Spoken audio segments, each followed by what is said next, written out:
about to get started. You are joining CAMHPRO Live 5 and 5. We are still in Modesto. We came to feature the LGBTQ Collaborative in their Modesto Rainbow Resource Center. And this is... Hello, this is Jared Amori. I go by he, him pronouns. And so we're here at the headquarters of the LGBTQ Plus Collaborative, but also our local center, which is the Rainbow Resource Center. As you can see here, come on in.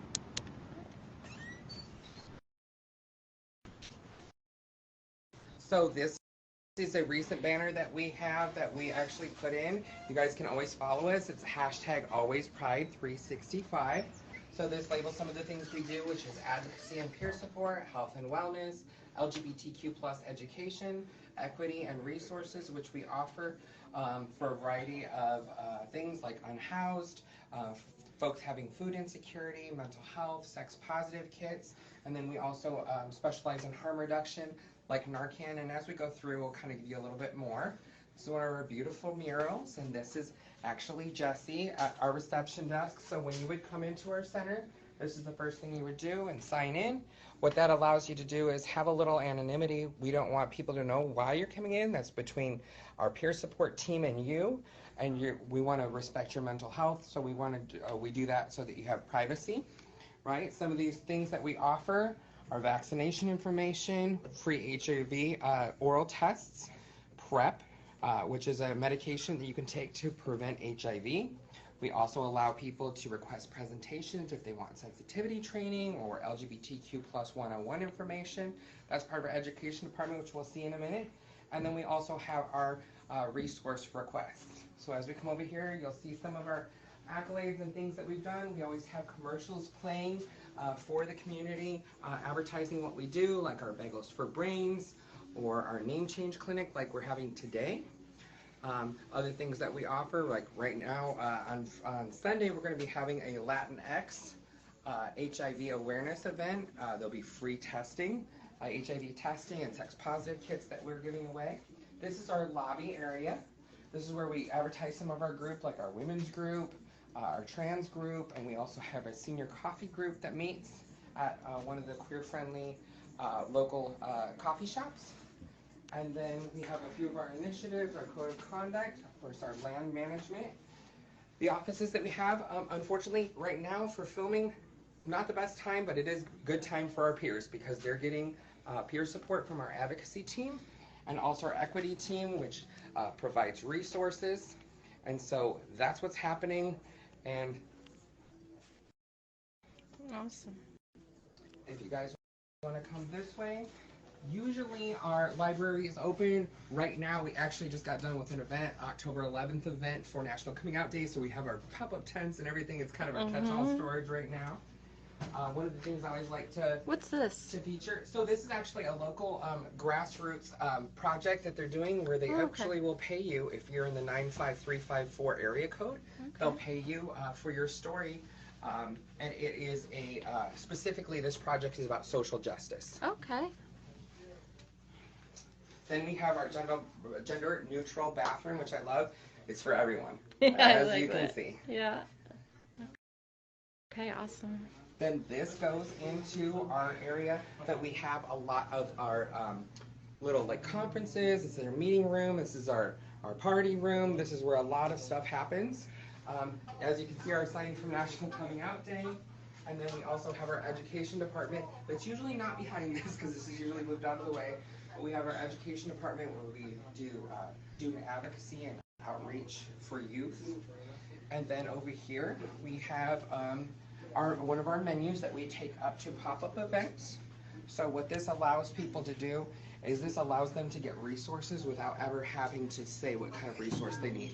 So if that's a sex positive voucher, they literally simply just tell what color they would like.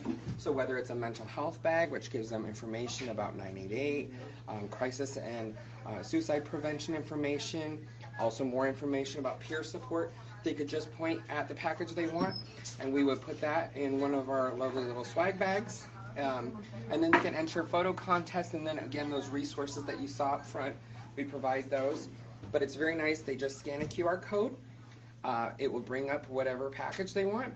They click on that. It feeds into our database so we can kind of get that important information to allow us to get further grants, that SOGI data that allows us to get more grants so that we can provide these same resources. Oh, I told you I was really impressed with this, so I definitely wanted people to see. Absolutely. Thank you so Yeah. much. So innovative, so ingenious. Then we have our communications office. So this is where we do everything is printed, including making that particular menu. So here we're doing our social media. We do everything. We prep brochures, flyers, anything that you can imagine that's printed gets made in-house here. We do send some of the larger printing things out to another company, but it's all created here in-house. So I have a very dedicated team here in communications that works very hard making sure that everything goes out, it's culturally sensitive and appropriate for our community. Fantastic. And they have an awesome coffee station. We do. This is how you do coffee. Yes, it is. Andrea, you want to say hi? You guys recognize her. Okay, awesome. And then over here, we have our health and wellness department. And so this is where we do this is where we do our HIV testing, right? It's a confidential room. We do 20-minute rapid testing. We can also do same-day prep. Someone's asking, can someone call to get these resources, and is it available via Zoom or other telemedia? So that's a great question. So as far as the resources are concerned, they are only covered within the 5 counties that we cover, which is Tuolumne, Calaveras, Mariposa, Stanislaus, and Merced counties. So if you live within those counties, you can request those resources, and we can mail them out if necessary. We would really like you to visit one of our 3 centers. We do have one in Merced, Somos Familia Valle Central, and we also have the LGBT Rural Research Center in Sonora. So you'd be able to get similar resources at those locations, but if you're within those 5 counties, we can mail them out. We do provide peer support via telephone, if that's an option that you need. We are looking to make sure that our groups are on Zoom, so that if you did want to participate in a Zoom group, we are trying to make that happen. And would the Zoom groups be outside of county, or still have they could participate, sure. We would want to make that available to whoever wanted to participate in that. Right now we're actually trying to get funding so that we can make that happen. So if if that's an option and somebody would like to contribute and make a donation, we can definitely put that information on the link on Facebook or Instagram so that you guys can make donations. We would be happy, because that would be one of the things that we could make available to the community. So awesome. We do all these items that we do. We provide gender affirming referrals, LGBT inclusive care, and that's whether you're 16 or 60. Right, we make sure that we have all the appropriate resources. We work with several community partners to make sure that we have resources for folks wherever they're at, because we want to meet them where they're at. Yeah. And then our last office is our administration office. This is where they talk about you're on camera. anything related to the LGBTQ plus collaborative, right? And so they get our grant funding. They also work on the operation and administration portions of keeping us running, right, every day. Because, I mean, we're talking about 5 counties and 3 centers. So there's a lot of work involved, a lot of moving parts that they keep. A lot of contracts? A lot of contracts. Yeah, we work under, I think, it's 14 different grants that we do. Awesome. And so we're very appreciative to be able to do what we do. Any other questions that I can answer for you guys? I mean, you kind of answered a little, but if people want to get involved, support, yeah, how to? So the easiest way to get a hold of us, whether you're in any of those 5 counties, I would say is bigrainbowflag.org. That's kind of like the easiest thing to remember, because honestly, the LGBTQ, all that, right? Alphabet soup is what we like to call it. It's kind of hard to remember. So Big Rainbow Flag, you can do .com.org. We have both of them, and that will link you in. There's a place that you can fill out if you want to donate. There's a place if you want to volunteer for us. If you just want to participate in one of our events or groups, all that information, or if you need a HIV oral testing kit, you can get all that information there. I would say on the site, if you look for the little link, there's a social media link that has all of our social medias. If you click on that, it really opens up a window to our link tree, which is very easy to navigate. And again, I'll give you guys that link so you can just get right to those resources very easy. Okay, awesome. And I'm going to ask you maybe a challenging question since you're so articulate. If you could sum up what being a part of LGBTQ Collaborative and this Rainbow Resource Center means to you, what would that one word be? I would say it's family. As somebody who came out in their late 30s because I didn't feel strong enough with having a religious background and a very conservative family, I didn't feel strong enough because I didn't have an organization like when I was a kid. If I would have, I could have been my authentic self a lot sooner. So I feel like the reason that I'm so passionate about what I do is because now I get to find that person that's younger like me that needs that support, and I can finally give them that support. And so that's what our entire organization, whether it's meeting people where they're at, being trauma informed, giving them that peer support, making sure people are good in a good mental health way, because once your mental health is good, like kind of everything really falls into place. So Yeah. I would say to me, it means family, it means living your authentic self, and this whole body approach of wellness and acceptance, right? That justice, the equity, the diversion, the inclusivity, those are the keys to somebody feeling happy in society. And Yeah. so if no matter where you're at, if you can't find that, we're happy to be that home for you. I love that. Thank you so much for letting us spend some time with you and doing a tour of the Rainbow Resource Center here in Modesto. You guys definitely want to check them out. What's your website? BigRainbowFlag.org. Okay, bigrainbowflag.org. You heard that. So they are just doing tremendous things. Please share. Please tell your community, your friends, family, coworkers, stranger on the street. All right. Thanks so much, Jared. Thank you. Bye, Bye. guys.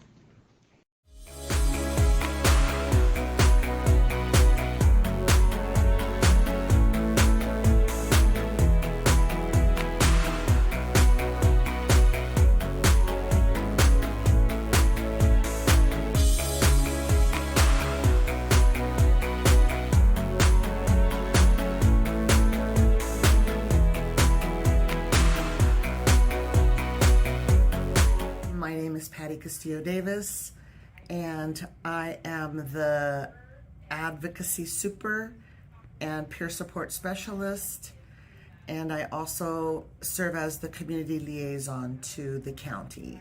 And my job is to assess folks with what their goals are, or if they come in through the door, like I like to say, with their hair on fire, then I try to sit down and talk with them, meet them where they are to figure out what it is that their immediate needs are. Sometimes they don't know that, but I will, or I'll meet them somewhere, meet them where they are. Maybe we'll go have something to eat, and across sharing a burger, all kinds of stuff will come out. And so they will figure out what it is that they need.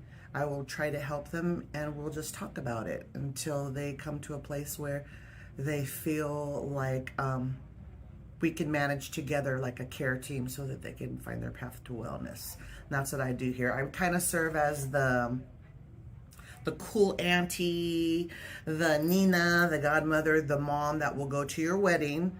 If your mother won't go to your wedding, I will go to your wedding. You need a hug, whatever it is. That's kind of like my deal, because I am a mom and I do have LGBTQ plus kids.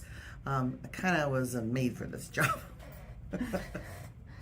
That's great. Yeah. So, and with our focus being on, different ways that people provide peer support. I mean, you've already described a lot of that, but what, other than being a mother, what drew you to working in peer support? I have been doing advocacy and activism for as long as I can remember. I am a musician. That was my gift, singing and songwriting. And so I would go out into the community and share some of those things without people knowing that they were getting some kind of schooling in civics or about advocacy. I would sneak those into my songs and try to spread the word that way. But I've always been somebody who will, trap, neuter, return the cat. I'm always the one that asks the teacher which of these kids don't have coats, who needs their lunch bill paid. I've always just because I learned from my parents, if you see something, you need to do something. And they were very strong in their hospitality and their advocacy and activism. I remember being super, super little and my mom telling me, we're not going to buy those grapes. I'm sorry, we can't buy the grapes right now because the people who pick them are not being treated nice. So we can't have grapes until those people can get more money. And of course, when you're a kid, you're like, okay, whatever that means. But I've always just been drawn to being a helper. Yeah. Yeah. So, for you, it's really just, it sounds like it's part of your being in your life. It's not something that you chose as a job. It just became part of that. No, well, I always wanted to be a musician, and I always, I either wanted to be a teacher or a drug counselor. I'm kind of doing all of those things all rolled into one.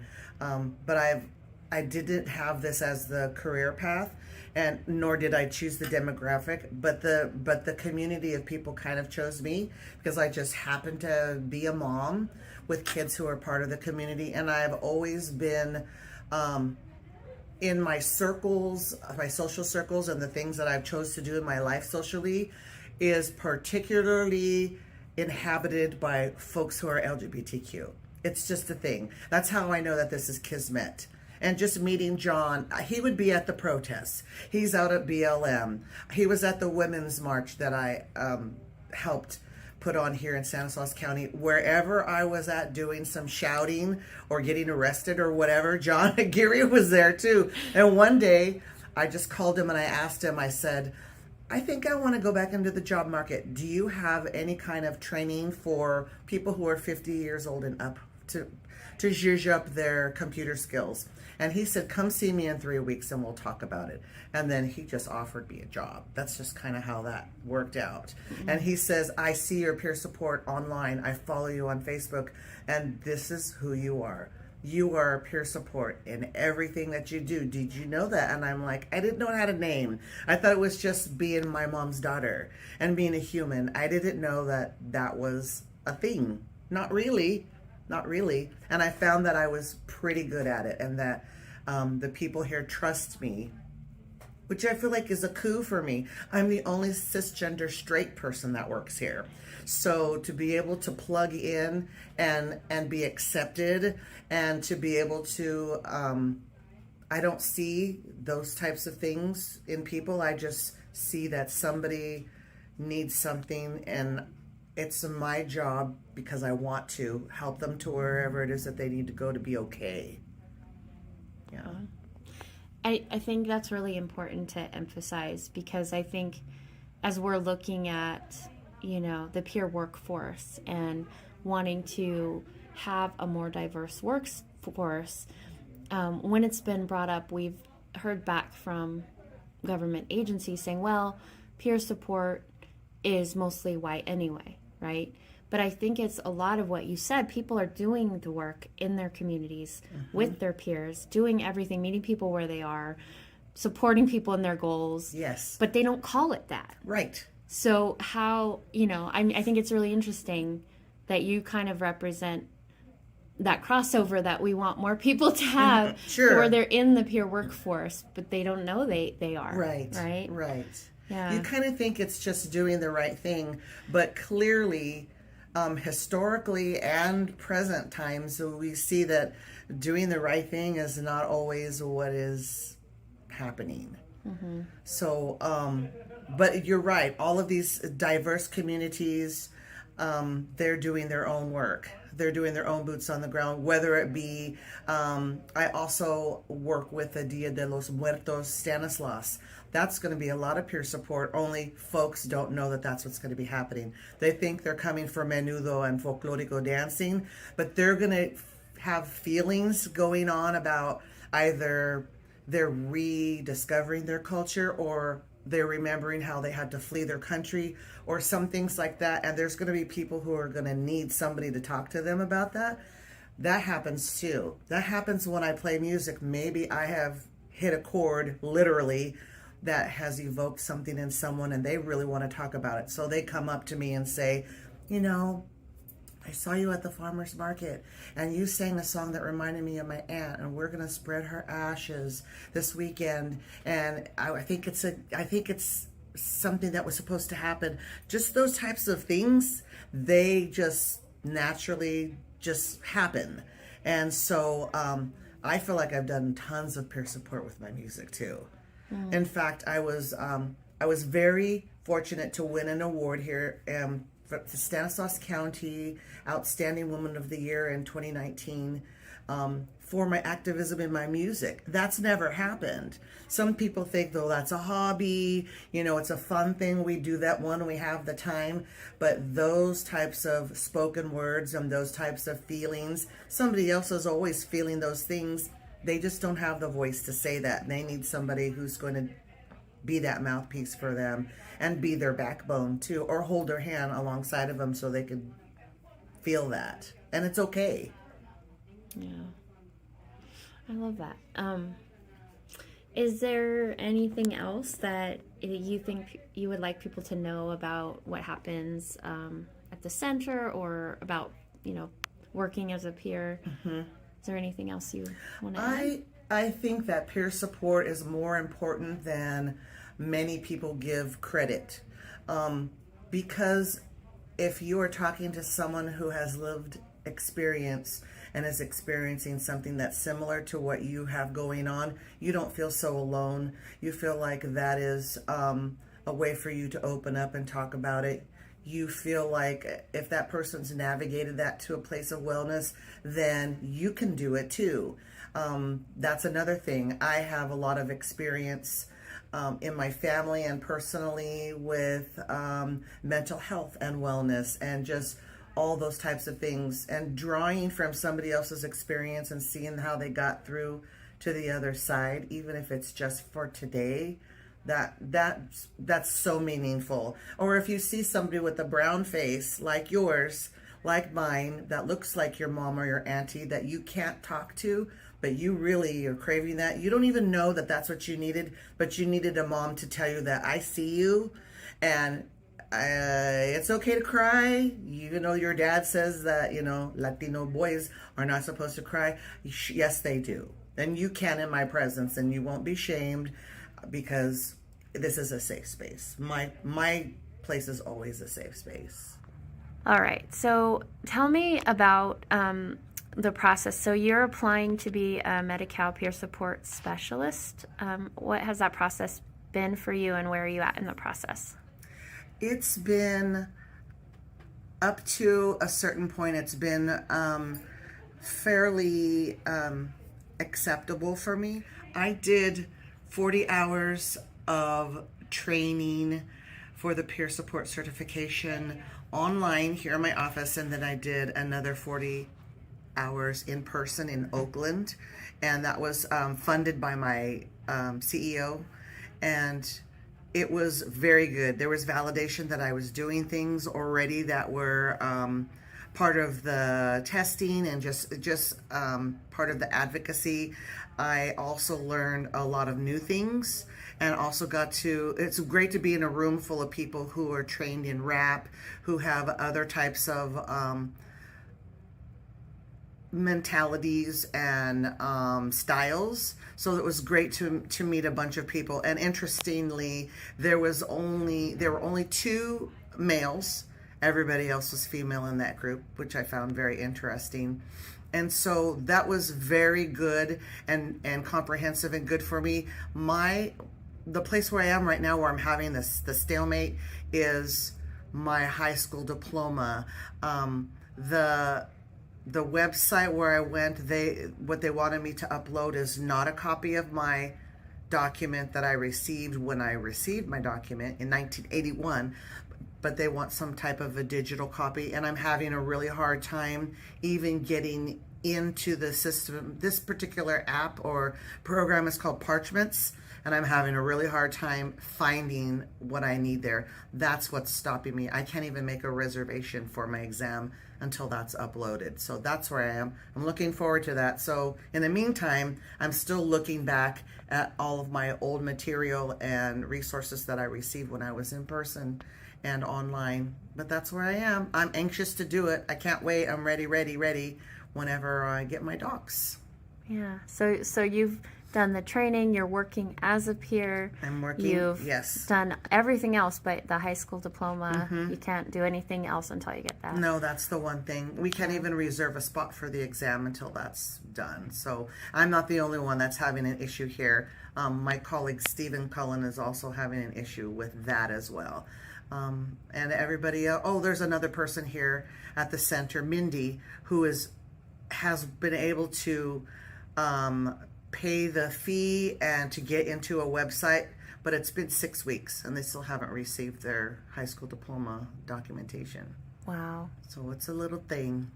Yeah. Well, thank you for sharing that. I mean, Sure. it's important. Just to get started, will you give us an introduction of your name or how you identify and a little bit about yourself? My name is Stephen Cullen, and my pronouns would be he, him. Why are you here today? What's your And I live in involvement? Modesto, and I am here to talk about peer support and psychosocial rehab. Is basically how this all was founded, because of all the inequities that have gone on in the San Joaquin Valley, and we're very strong advocates because the San Joaquin Valley is kind of the stepchild of California. They receive the least amount of funding or services compared to many other areas. So John's always been a strong advocate with the state, and I'm more within the county. So and of course we've been to the many county meetings and stood up, and we've a lot of things have helped that we've stood up for. So we were talking a little before we recorded. I wonder if you could tell us a little bit about how this center came about, a little bit of the history of the center. Well, I began 7, 8, 9 years ago. I don't know, time flies, because we've been open 2 years, so it was 7 years before, so 9 years ago. I began peer support with 55 and over in the parks with lawn chairs and a canned drink and a little snack, and we met once a week in the park, and then we met inside, like at the Veterans Center, and we met different other places too, and we're never really comfortable, but that went on for a long time, and that was fine. Then we met at a coffee shop. We still have a group that meets at the coffee shop. And so then during the pandemic, John wrote a grant and said, I rented a building. I thought, oh no. But it's worked out well, and it hasn't stopped growing. And it's great to see all these wonderful things, and the help we've been able to help many people. And why is peer support in particular something that you were drawn to? Because of being LGBTQ in the San Joaquin Valley, it's a very hard thing. I thought my whole life, growing up in an old family, 5 generations, and then have a queer kid. Oh my God, how awful! And even with religion, too, in the Catholic Church, I had trouble. Queer, oh my God. So anyway, there is a very affirming Catholic church in Riverbank that I attend, and I'm a member of. No, we've I've seen a lot of changes, and it's been great. Right. And what are some of the things right now that are good that are happening, or are you seeing happening here with the center and just what you're doing? Well, we've helped a lot of people that are upside down get housing and things they never thought they could get, and they're part of society and helping with they're becoming they become empowered and stand up for their rights and do different things just by the little nudge we've given them. So, and that's great to see. All right. Do you have any questions? Obviously, you serve a very special and unique community. Could you say a little bit more about that? Well, we probably 20 to 30% of the population we serve is straight. Not necessarily LGBTQ. Okay. So we have just about a mix of everyone, all types, from all walks of life that have come through that we've touched in many different ways. Okay. What kind of services do you offer? My gosh, you almost have to ask the front desk. Some I don't even know of. I think one big thing that's helped with name changes for people. Finding housing has been a big thing. Helping with food is also a big part of this. And also when people are in crisis, they're usually hungry. And I've, I can't tell you all the services that we have. You have to go and ask. Yeah, we will. We have so many. We really do, honestly, in all the counties. But the nice thing that I've seen too in Merced County is that we help the Spanish speaking, and being queer in the Spanish community is not easy. It's probably more difficult than the white world that I know. That has been I know has helped a lot of people, especially coming up in the Hispanic families with the queer kid. And we've helped a lot of parents too that have had kids they've had trouble with their kids. We've helped an awful lot of them. Well, John and I were foster parents to LGBTQ kids, and we've adopted a son that was gay in the beginning, and it was headed for I think a level 7 group home. I said, "Oh, pack your bags, let's go." Well, his bags were 2 garbage bags. It was kind of sad to see what the poor kid had for clothes. But anyway. We are going to interview one of their staff members, and she's going to tell us a little about herself and what she does here. So thank you, Mindy, for meeting with us, letting me ask a few questions. No problem. My pleasure. So you want to just introduce yourself and your pronouns? I'm Mindy Herod, and my pronouns are she, her. I'm a transgender male to female. Wonderful. And what do you do here at the center? I work with equity, which I help find resources that we can use to refer our clients to. There's a lot of things out there that people don't know about, and so it's nice to have a referral. We do legal referrals, we do doctoral referrals, where if you want to go through the transition from male to female or female to male, we refer people to a clinic, and they get in a little bit quicker because we pre-screen them. Yeah. So that's one of the things that we do. I help them change their names, find housing, refer them to food pantries so they can get something to eat. We refer them to shelters.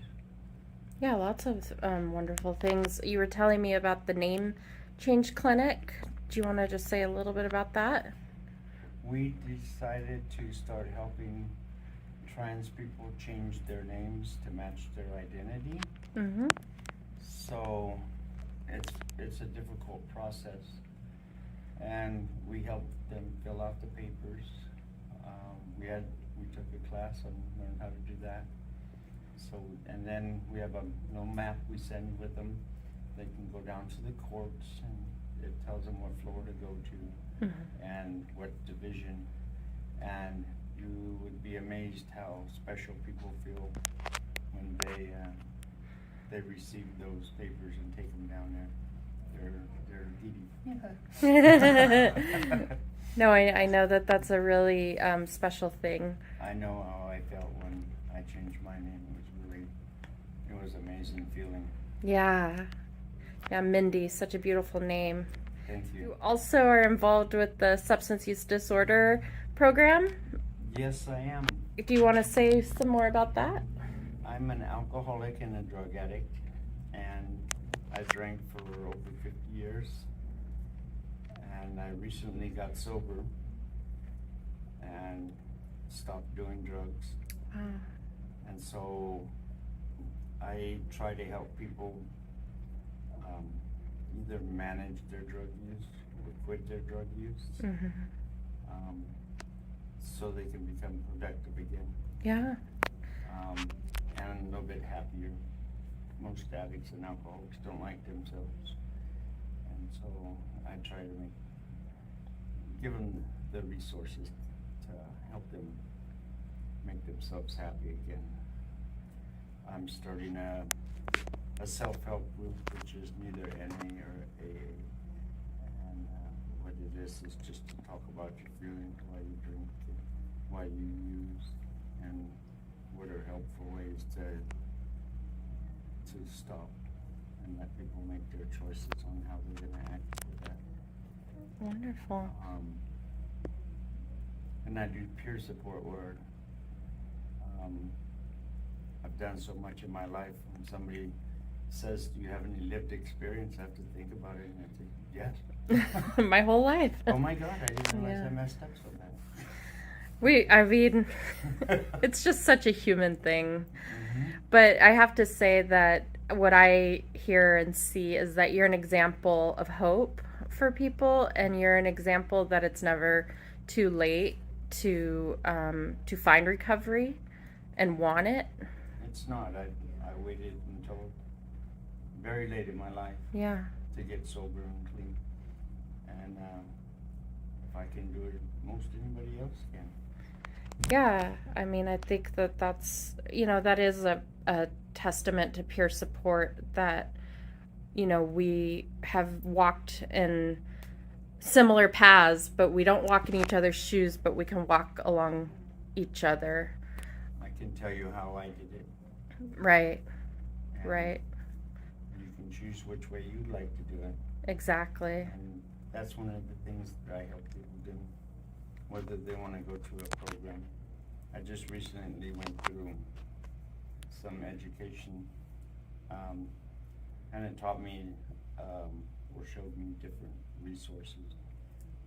Some self-help groups that take care of everything, some that take care of specific things, some that take care of women. Yeah, Because we all have our special needs. yeah, And so I'm able to refer them to, that was another way of getting resources. Working on certification. oh, good. I just passed my class and now I have to take my test and I'll be certified. Doesn't mean I know any more or less. It just Right. means that- You're going through the process. Exactly. Wonderful. The state trusts me. That's wonderful. Well, can I just close by asking you if you had to put being a part of LGBTQ Collaborative into one word, what word comes to mind? Helpful. Wonderful. Thank you so much, Mindy. You're welcome. Jared Amore, I go by he, him pronouns, and I'm the communications director and also the health and wellness director, both for the LGBTQ plus collaborative, which is kind of the corporate umbrella for our center location, which is our headquarters here in Modesto at the Rainbow Resource Center. Awesome. And can you tell me a little bit about the mission and vision of your center, of the organization? Absolutely. So the mission really is making sure that people that are LGBTQ plus within the queer umbrella really feel like they have a safe space, and that we are making sure and meeting them where they're at and taking care of their needs. So at the end of the day, we're just making sure that they're a little bit better off than when they came in. Awesome. And I know you're very well versed in peer support and, you know, being trauma informed. What are some of the things that you've been able to bring to this place since you've been here? I think with someone from a background of a very conservative religious family, not only do I bring the trauma-informed aspect of knowing what it's like to be abandoned by both members of a religion, but also family because of my sexuality and that conflict with those religious concepts. I'm very well aware of what people have to do to come out. I was 32 before I felt strong enough to come out, even lived a straight life before, very much out of peer pressure. So I definitely bring that, along with being in a marriage that unfortunately is kind of arranged for me, and living with someone that was bipolar and schizophrenic and having to navigate that. So doing that and then coming out and that whole process of losing everyone, it makes you hyper aware of situations, especially when it comes to the queer community. So when it comes to this center, a lot of young people come to me and they don't know when to come out or when it's appropriate to tell a family member, and so I'm able to share with them my experience, right?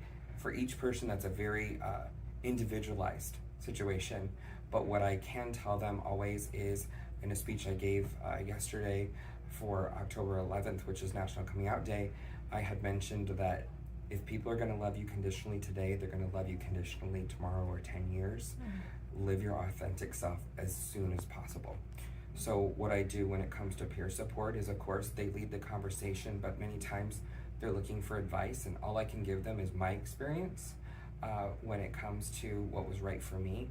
But I hope they gain a little bit of strength knowing that they have a support team here at the Collaborative, and finally I get to be the person I wish I had when I was their age.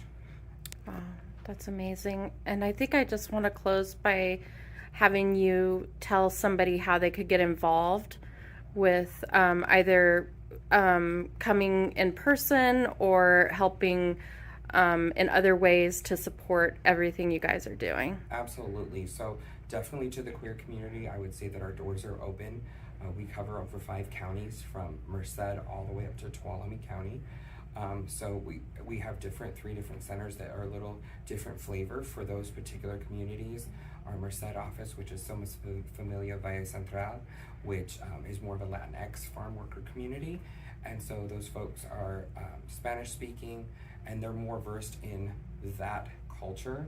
And then we have a very conservative LGBTQ plus Rural Resource Center up in Sonora, in Tuolumne County.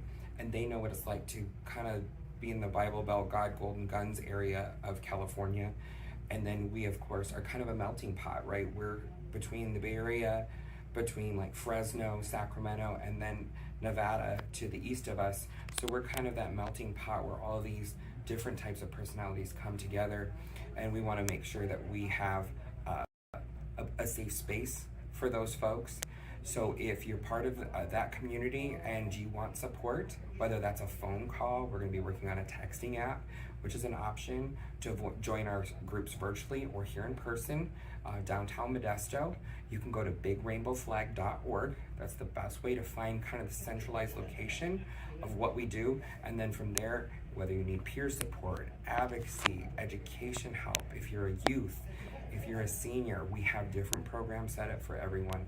Whether your health situation doesn't permit, maybe you're living with long COVID or HIV, and you just don't want to feel that you're isolated, we'd be happy to visit you if we can, if you're within our territory. If not, we can definitely arrange a phone call or a Zoom meeting, whatever supports you.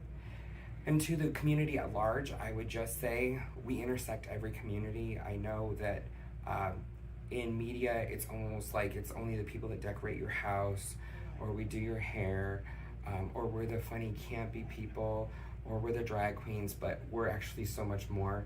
We are your lawyers, and we're your doctors, and we're also the people who do your yard work and your laundry, and we intersect every possible job, every continent, every cultural background. And so, you know, think about what it would be like if you had to wake up every morning and sometimes come out on a daily basis. Or imagine what it would be like to just be hated for who you are, or just have to come out in the first place. You know, not to be able to just bring your girlfriend or boyfriend to dinner and meet mom and dad. It's not that simple. And so a lot of people resort to different ways of coping. And so I would definitely say that please promote, whether it's a niece, a nephew, a brother, a sister, our center, so they can have that support. And if you really want to be an ally, we have trainings. We have trainings that we give to corporations, to people. If you want to just join one of our events, if you'd like to volunteer, we have opportunities for that. If you'd like to make a donation to what we do, we help with unhoused, we help with people with food insecurity, and we don't just limit that to the queer community. A lot of our resources are geared to LGBTQ plus people, because unfortunately we just do have those limited funds. We rely 95% on grants and 5% on fundraising, so any donations that we get directly go to support the organization and what we do here. But know that we would never turn anyone away.